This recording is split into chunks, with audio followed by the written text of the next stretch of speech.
आप खड़गे जी की बड़ाई क्यों नहीं कर रहे हैं, वो ये सवाल पूछ रहे हैं सुधांशु जी। लड़कियों को दे रहे हैं, छात्रों को दे रहे हैं, हमको कह रहे हैं सब्सिडी के लिए। बोले सुधांशु जी। हमने तो कहा हाँ कि अगर आपके पास उतना समय पैसा नहीं है तो उतने अनाउंस मत कीजिए। बोले सुधांशु, आप तो रोज अनाउंस कर रहे हैं, आप क्या बोलेंगे? सर हो गया हो गया हो गया, बोले सुधांशु जी।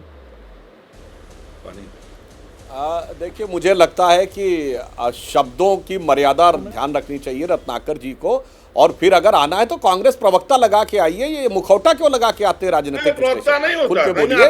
मगर क्या होता है धोखा देना जनता को, मैं उदाहरण के लिए बताना चाहता हूँ।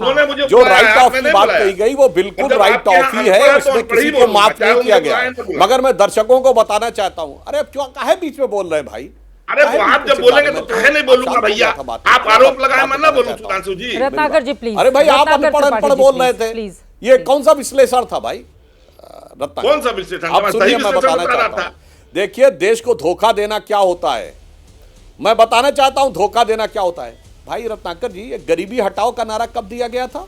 1970 इसके द्वारा जिसको आप लोग अपनी सबसे शक्तिशाली प्रधानमंत्री मानते हैं। मुझे लगता है अपनी अपनी बारी में बोलेंगे, सब हम गरीबों का ये तरीका नहीं हो सकता है। प्लीज रत्नाकर जी, रत्नाकर त्रिपाठी जी प्लीज, आपसे गुजारिश है, ये तरीका नहीं हो सकता है सर डिबेट का, ये तरीका नहीं हो सकता है। सुधांशु जी से भी कहनी चाहिए थी ना जब मैं बोल रहा था मैडम। रत्नाकर जी वो नहीं बोल रहे थे, पर रत्नाकर त्रिपाठी जी मुझे लग रहा है कि थोड़ा आप ज्यादा कर रहे हैं ना सर। अब बस मैं आपसे आखिरी बार गुजारिश कर रही हूँ, रत्नाकर त्रिपाठी जी आपसे आखिरी बार मैं गुजारिश कर रही हूँ, अगर आपको लग रहा है कि सारे लोग अनपढ़ ही हैं सर, बहुत सालों से किसकी सरकार थी और अगर बहुत सारे लोग बड़े बड़े हुए, ठीक है, तो उस समय अगर परिस्थितियां पढ़ाई लिखाई की नहीं थी तो इस बारे में आपको भी सोचना चाहिए। लेकिन मुझे लगता है कि सर एक सेकंड सर, रत्नाकर जी एक सेकंड, रत्नाकर जी एक सेकंड, और किसी की भी पढ़ाई लिखाई ना उसके घर की परिस्थितियों पर भी बहुत ज्यादा निर्भर होती है। व्यक्तिगत टिप्पणी करके please please Ratnakar ji, please Ratnakar ji, please Ratnakar ji, आप होंगे करोड़पति अरबपति, जो गरीब बच्चे हैं उनकी किस तरह की स्थिति रही पढ़ाई लिखाई के मामले में बताने की जरूरत नहीं है। किसी भी पार्टी,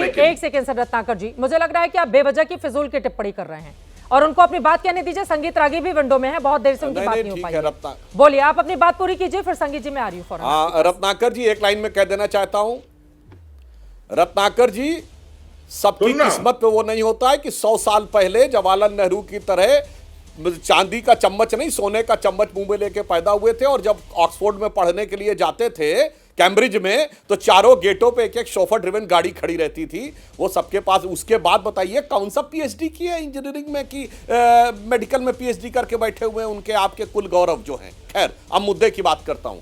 ये बताइए, गरीबी हटाओ का नारा दिया गया 1970 में इंदिरा जी के द्वारा, सबसे शक्तिशाली प्रधानमंत्री कांग्रेस उनको मानता है, और 2013 में सोनिया गांधी जी ने कहा कि अब हम फूड फॉर सिक्योरिटी देंगे, क्योंकि इस देश में 2/3 लोग ऐसे जिनके पास 2 जून का खाने का खाना नहीं है। 70 से 2013 43 साल में 37 साल इनकी सरकार रही और 6 साल हमारी सरकार रही। बस मुझे लगता है यह उदाहरण पर्याप्त है कि कौन गरीबों को भ्रम में रख के सत्ता पाता है और कौन यथार्थ में उनके लिए करता है। और मोदी जी के 10 साल के अंदर 29 करोड़ लोग एक्सट्रीम पॉवर्टी से बाहर आए, और आज स्थिति है जिसपे कोई किंतु परंतु नहीं। 84 करोड़ लोगों के हाथ में स्मार्टफोन है, 1 अरब से लोगों के हाथ में इंटरनेट कनेक्शन है। इसका मतलब उनकी स्थिति इस लायक हुई है कि वो स्मार्टफोन रख सके, इंटरनेट कनेक्शन रख सके। 8.5 करोड़ लोगों के पास ऑटोमोबाइल है, यानी कोई ना कोई 2 व्हीलर या 4 व्हीलर है। वो सब आंकड़े बहुत सारे जो हम दे सकते हैं। इसलिए ये अंतर होता है 43 साल तक मूर्ख बनाना जनता को और 10 साल में। हाँ, मैं मौका दूंगी। संगीत रागी जी की टिप्पणी नहीं हो पाई है बहुत देर से, एक टिप्पणी उनकी भी ले लेती हूँ। संगीत रागी जी, क्या विकास के लिए धीमा जहर बन चुका है ये जो रेवड़ी कल्चर है और सारी पार्टियां इसके शिकार हैं, जनता को भ्रम में डालती हैं, झूठ बोलती हैं, झूठा वादा करती हैं? निश्चित तौर पर ये इसकी शुरुआत जो है जयललिता जी ने तमिलनाडु की राजनीति में शुरुआत किया था, टेलीविज़न देना और तमाम चीज़ें देना। फिर उत्तर प्रदेश में समाजवादी पार्टी ने शुरू किया, और जो राजेश गुप्ता जी की आम आदमी पार्टी हो तो रेवड़ी कल्चर पर ही निर्भर है।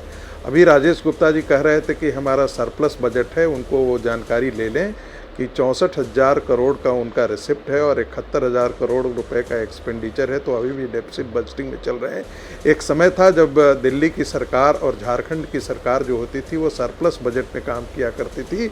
आज वो डेफिसिट है, वो बेशक डेफिसिट थोड़ा सा कम हुआ। तीसरी बात मैं बिल्कुल ये कहना चाहता हूँ कि रत्नाकर जी जब कहते हैं, टिप्पणी करते हैं कि इतने लोग गरीबी पे हैं, तो वो मूलतः कांग्रेस पार्टी पे ही गवर्नेंस पर वो टिप्पणी कर रहे होते हैं। उन्हीं की जब सरकार थी जो जिसके कहा जाता था 3% और 4% ग्रोथ रेट हुआ था, जिसे हिंदू ग्रोथ रेट कहा जाता था। चौथी बात, उन्होंने अनपढ़ की बात कही, तो हाँ बिल्कुल उन्होंने इस देश को अनपढ़ रहा। और कांग्रेस के पतन, राजनीतिक पतन और भारत की शिक्षा व्यवस्था में बढ़ोतरी, दोनों के बीच में एक अन्योन्याश्रय संबंध है। जब कांग्रेस पार्टी 12% जो है वो ग्रॉस इनरोलमेंट रेशियो था, gross enrolment ratio higher education में 12% जिस पार्टी ने 54 साल तक शासन किया हो, तो आप समझ सकते हैं कि इस गांव को, इस शहर को कितना गंवार इस पार्टी ने बना करके रखा, अनपढ़ बना करके रखा। और यही कारण है कि आपने देखा होगा कि कहा जाता था भारतीय जनता पार्टी को कि वो शहरों की पार्टी है। शहरों की पार्टी इसलिए क्योंकि शिक्षित लोग जो है वो भारतीय जनता पार्टी या भारतीय जनसंघ के साथ शुरू से हुआ करते थे। आज भारतीय जनता पार्टी गांव से लेकर के शहर से लेकर के गांव तक पहुंच गई है। ये उनके लिए समस्या है। आप बेशक ये तंज कस लीजिए कि पढ़े लिखे लोगों की पार्टी नहीं है, लेकिन एक समय ऐसा था और आज भी ये बात है कि भारतीय जनता पार्टी के पढ़े लिखों की ही पार्टी मानी जाती है। और कांग्रेस के युवराज के बारे में तो जरूर टिप्पणी करना चाहूँगा। कौन सी ऐसी उनके पास शिक्षा है भाई? श्रीमती सोनिया गांधी जी के पास कौन सी शिक्षा है जिनके बारे में आप लोग भूरी भूरी इतनी बड़ी प्रशंसा किए चलते हैं? मुझे लगता है कि ये बात बहुत साफ है। 10 सेकंड में अपनी बात खत्म करूंगा। ये भारत की अर्थव्यवस्था को खोखला बना देगा। और कहते हैं ना कि भारतीय जनता पार्टी भी कर रही है, बिल्कुल कर रही है। और इसलिए कर रही है क्योंकि इन्होंने जब जिसके कहते हैं फुटबॉल मैच में यदि आप फॉल खेलना शुरू कर देंगे तो दूसरा पार्टी ऐसा नहीं करेगा तो वो खुद ही बर्बाद हो जाएगा। इसलिए भारतीय जनता पार्टी के लिए ये मजबूरी बना दे रहे हैं कि इस प्रकार की योजनाओं को लेकर के आए। नहीं तो आप देखेंगे कि प्रधानमंत्री जी इस चुनाव में भी, 2024 के चुनाव से पहले का भी भारतीय जनता पार्टी का आप मैनिफेस्टो पढ़ लीजिए, कोई भी लोक लुभावन नारों के साथ भारतीय जनता पार्टी नहीं गई थी। लेकिन ये जितनी भी पार्टियां हैं, रेवड़ी बांटने के ये कल्चर को प्रश्रय दिया है और आगे बढ़ाने का काम किया है।